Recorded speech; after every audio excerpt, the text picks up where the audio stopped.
Okay, so I'm here today with Mike Murphy, author of Love Unfiltered, and also the founder of the Love from Margot Foundation. Mike, it's great to have a chance to talk to you again.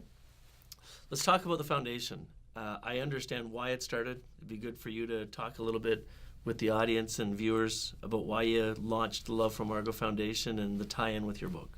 It was kind of two things happened almost simultaneously. One, I lost my wife, and in that devastation, I believe that the Creator was able to come into my broken heart and slice it open and remove the arrogance and the self-centeredness and the bullshit, if you will, and replace it with love. And that's only because of I was blessed to be married to an amazing, beautiful woman, but also blessed to be there as she lived out her life after she was struck down with breast cancer. But to watch her go through this process, and as she detached, she would become more loving and more filled with love. And I was just blessed to be able to just be a witness, to this amazing experience of watching this beautiful young woman transcend death, trump death, and where it had no power over her. The more it took from her, the more she became pure love. The stronger essence. she got.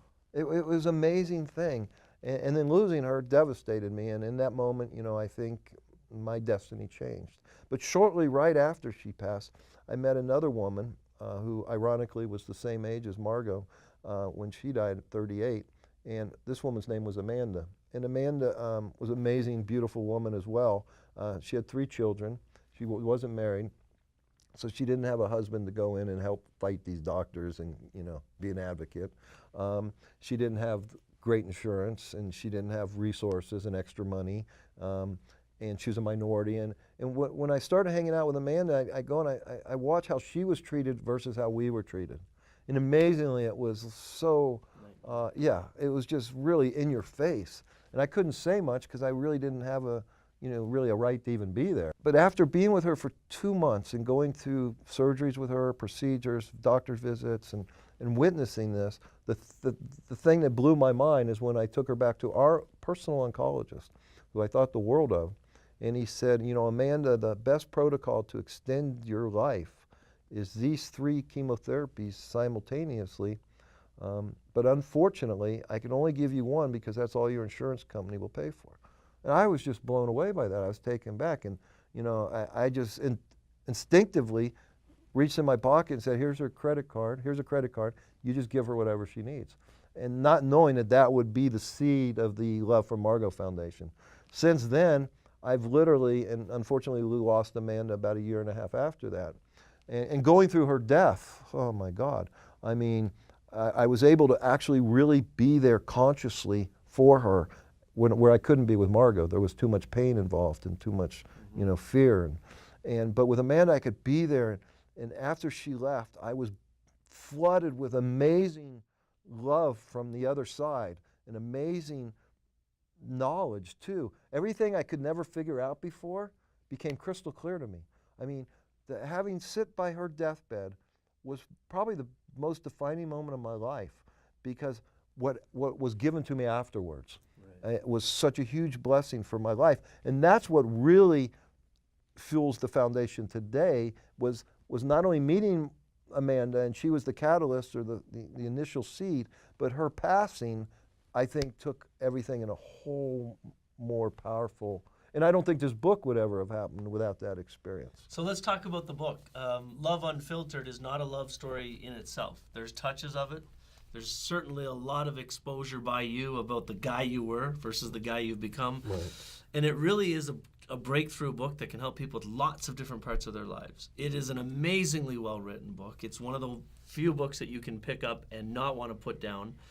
But it's every cent you make from this book goes to this foundation. Yeah, so all the proceeds from the sale of this book go to the Love for Margot Foundation. And the Love for Margot Foundation works with women who are below the poverty line, have little to no resources that would blow your mind what they live on, and are going through cancer treatments. So imagine, they've lost their job because they can't work because they're sick, and their expenses go up because they got to get to the doctor, and that takes gas, and they have to eat more organic fruits and vegetables. So the expenses go up, their income goes down. So what we try to do is support them financially while they go through treatment and can get back on their feet and get their job back. And I mean, every woman that I've met with, and there's been over 70 now face to face in the last 2 years, I walk away just blown away by of who they are and their circumstances, their life circumstances. I'm talking about women that when it's all said and done, they have nothing left over at the end of the month to even eat. You know, they don't have money for their rent. But their spirit of authenticity, you know, I'm one of these guys, I go to a cocktail party, I can't stand them. I can't stand making small talk, you know? And so there's no small talk when we meet. You know, we have, every client, we have an intake meeting where I sit down with them and I meet them. And I want to understand where they are in their illness and in their treatment and in their recovery and what we can do, what will best serve them. You know, we've moved people to another state for better treatment. We've turned on utilities. We've paid rents that were in arrears. We've supplied organic fruits and vegetables. We work with a doctor now in England that we just gave $5,000 to ship a client, a terminally ill 25-year-old patient, this organic fruits and vegetable medicine that will hopefully save her life. Every story is dramatic, equally dramatic, and you know, we got to know one family extremely well, and they're still dear to our hearts, and that's the Ng family. And Miriam passed away at 49 after a battle with breast cancer, leaving behind 10 children, aged 3 to 20. I mean, we were there for them for Christmas. And so I feel so blessed to do what I do, but every client inspires me. I jokingly to say people, you know, knowing what I know now about the nonprofit world, I never would get into it. But having now been exposed to what I do, I could never get out of it. I mean, it's that rich. It blesses my heart and the quality of my life like you can't believe. And all we're giving is a small little Band-Aid, you know, to a difficult situation. The Love from Margot Foundation is a truly unique foundation that started off as a grassroots movement in the greater Bay Area, San Francisco and California. And as you can see in the founder's heart, it's growing rapidly, not just in the amount of people it touches, but in the purpose of its movement. Check it out, lovefrommargot.com.